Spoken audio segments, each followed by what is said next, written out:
I'm Blue Saffire, and this is Blues Live Out Loud. And this is episode 2.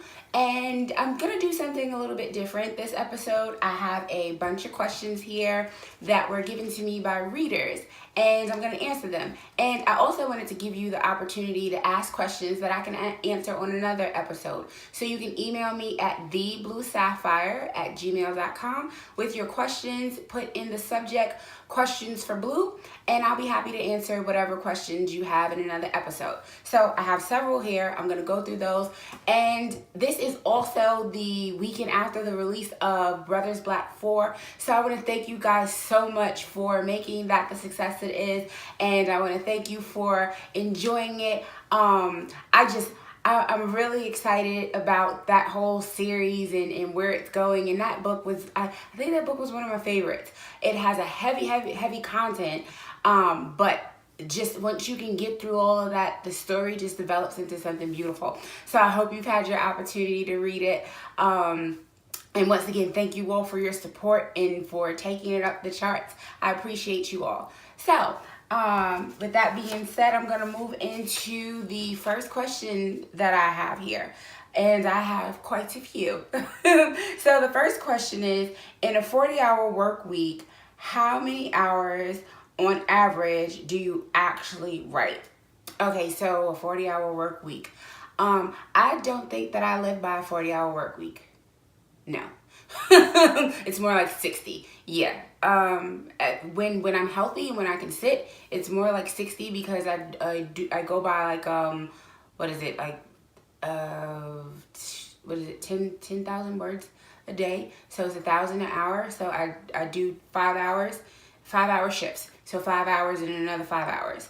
So I get my naps in between those shifts if I take a nap. With the new diet and things that I'm on, I haven't really been taking as many naps.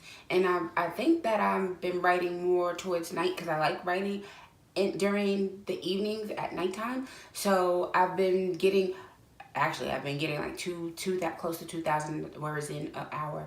So I've been working shorter hours because it's at night and I have to adult during the day. So yeah, that's the answer to that question. 40-hour work week, I work 60, close to 60, if not more. And that's just writing. Okay, so our next question, how do you manage being a best-selling author, recording artist, and wife? This question was funny to me because I still, for one, I haven't developed the proper balance yet.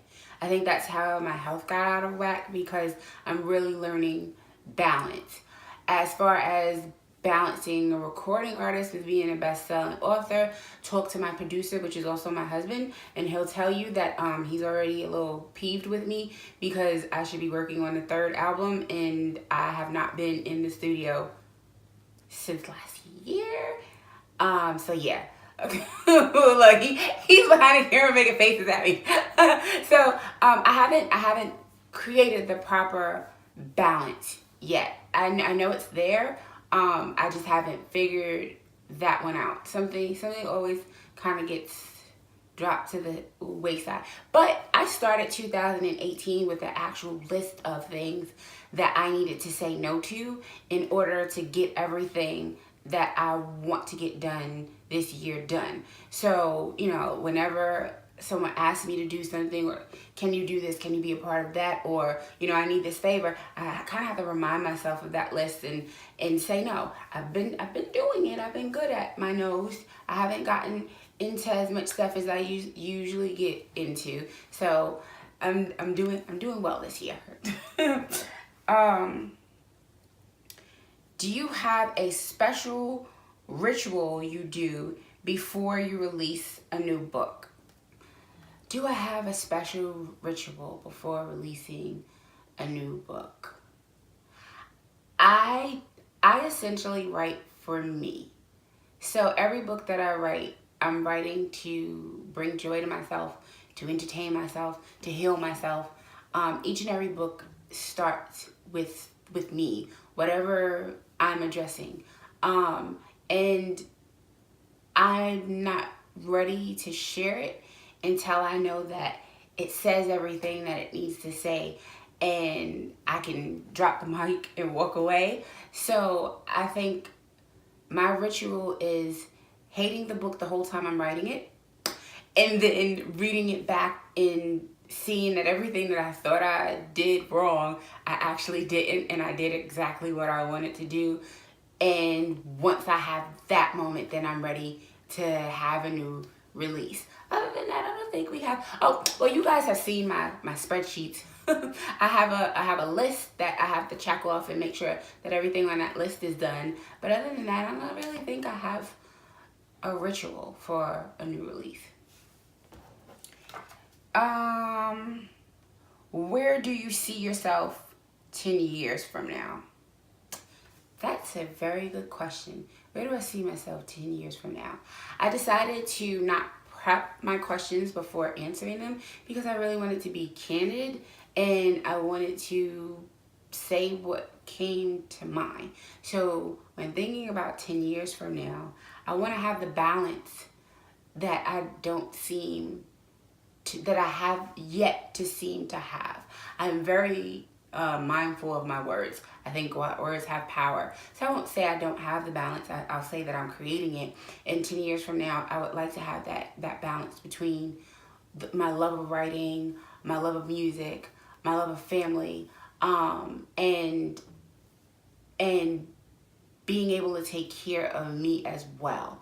I have a certain number of books that I want to achieve writing, so hopefully I'll have a huge dent in that within 10 years. And I want to be still creating. I always tell people that you should find out your math. Once you find out your math, then you can find out what will bring you happiness in life. I know that a part of my math is to create. I must create. And I don't think I'll be okay unless I'm creating. So in 10 years, I'm either going to be writing songs, something with television maybe, or movies, or writing books. Whatever it is, I'll be creating. Absolutely. So our next question is, what's your inspiration? What inspires you to write? Oh, what inspires me to write? I write to breathe. I write to live. As I said, my math. I need to create. That's a part of who I am. It's essential to me. It's in my DNA. I need to get the stories out. I need to always strive to be better than my last book. There's just this necessity to tell these stories and to give life to the voices that are in my head. I know that sounds crazy. But I have these characters that they have full personalities and they want to tell their story, and they will stand there and wait, argue, fight to have their story told. And I think that inspires me because at some point they become people that are probably somewhere out in the world, and I'm writing this book specifically for them. So what inspires me is the need to create and getting to share what I'm creating. You guys send such heartfelt messages and emails at the like sickest moments. Like I could be sitting there like, you know what, I'll give up, I'm not doing this anymore. This is just like too much pressure, there's so much going on. How am I supposed to do this and have my real life? You know, I gotta be adult today. I give up. And at that moment, at that exact moment, it never fails. An email will come through with one of you guys either telling me a story of how a book touched you or encouraging me to keep writing. So I think that is also an inspiration. You guys' emails and messages and, you know, letting me know how my books have affected you, how they've changed your life or added something to it or helped you to escape. All those stories mean something to me. That's why I say you guys are like my family in my head, because you shared something about you with me. You gave a piece of you because I gave a piece of me, and that is inspiring to me. And I just have this thing that I believe that I'm being led. God is leading me to create these stories, and he has somewhere that I still don't understand or see where I'm going, and eventually I'll get there, but it comes through the obedience to write each one of the books. So I guess that's my inspiration. Are your characters based on people you know? So, are my characters based on people I know? You will be surprised how many of my characters are based on me. And you would also be surprised which ones are based on me. A lot of the males have a lot of my character traits. And I just think that is so funny to me. When they come over the pages, they're coming off the page because I'm giving them, interjecting some of me in there. Saffire was definitely a character inspired by me as well. Cass is a mixture of myself, my mom, my grandmother, a friend from, what was that, junior high, her family, Irish family. They were hilarious. And they inspire the blacks as well. Their potty mouths are just like the blacks. They remind me a lot of them. Yeah, I would say that my characters have been inspired in a touch of people that I know. Yeah, I guess you could say that. What prompted you to write multicultural, interracial couples, especially adult novels? Okay, so I'm a dreamer. I have very, very vivid dreams. I dream in 3D, like seriously, action films and stuff. So for years, I would get up and I would tell my husband my dreams and give him the vivid details of it. He used to be like, that's a movie, that's a book. You should write that down. That's a movie, that's a book. I don't know what you're wasting your time on, like, just do it. And at that point, I did not realize that there were interracial books. There weren't. When I first was telling him about these characters, I didn't know about IR. I didn't see much of it. And you really didn't, it wasn't out there. So here I had these ideas like Black Bella, and I didn't know what I would do with it when I got finished, because how do you market something that's not out there? Legally Bound 1, I wrote that book maybe, was it like 4 years before I actually published it? I wrote that book 4 years before I published it, and my husband kept telling me, you need to put the book out. And I was getting prophetic words. I follow the prophetic. I was deeply rooted into the prophetic, and there were prophets telling me left and right that I needed to put out the book. You're a bestseller. Just publish the book. Stop second guessing yourself. So to me, I'm like, oh, okay, let me, do the spiritual books. Let me do inspirational books. And I did a couple of those. But I kept holding on to the novels. Then I went the sweet route with writing the novels. I didn't put any heat in them. And I was younger at the time as well, so I wasn't sure that I could straddle both worlds, even though it's so funny because one of the prophets actually told me that I could, and that I would straddle both worlds, both secular and the spiritual world, and don't second guess myself, do it.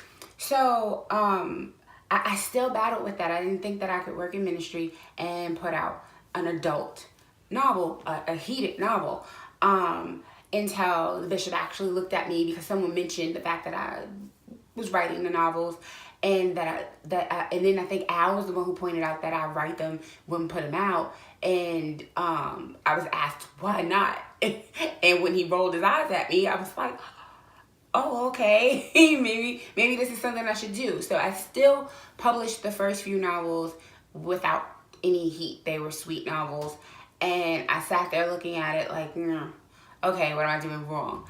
And fast forward a few years, I had a dream. Told you I was a dreamer. So I had a dream, and in this dream, I was in a bookstore, and there was this sick line of people in the bookstore, like they were lined up. And I was sitting at the table, and kind of like in, what's that movie where the words are floating through the air on the screen? No, it's not Inception. Tom Cruise. What is that movie? Anyway, when the like Minority Report. Yes, like Minority Report, where the holographic words were going through the or hologram words were going across the screen. So in the dream, as I'm sitting there, blue Saffire floated across the air, and then bestseller went across the air as well. So I woke up out of my sleep and like punched my husband out of sleep. I was like, build me a website. I need that website done. We gotta get the website done. And I went digging through my laptop for Legally Bound, and we published that book in like a week. So yeah, he had the site done by Friday, and we published the book that Friday. 3 days later, like Spirit nudged me and was like, go look. You're not even paying attention. Because I literally dropped the book and walked away like, okay, I was obedient, God, do what you're gonna do. 3 days later, nudged me like, go look. And I was screaming. I was sitting there screaming, oh shit, pointing to my laptop. And my husband runs in the room and he's like, what's going on? And I'm like, I'm a bestseller. So, yeah, so that's how I ended up writing adult novels, because it was there. They were sitting there. I always wanted to do it, just was afraid to, and after the dream, I went ahead and wrote it. And as far as them being interracial, I write my characters how they show themselves. When they come to me, they show me who they are. They let me, I know, I'll see their eye color, or I'll see something about their hair, or they'll say something that will give me an indication of who they are. So I write who comes. Nate, I knew that Nate was mixed, but I also knew that he was darker. I have an AA novel that I'm going to republish, hopefully this year. And they came to me as who they were. I absolutely love them. Those two I love. But I don't intentionally pick one color over another. They tell me who they are, and that's who I write.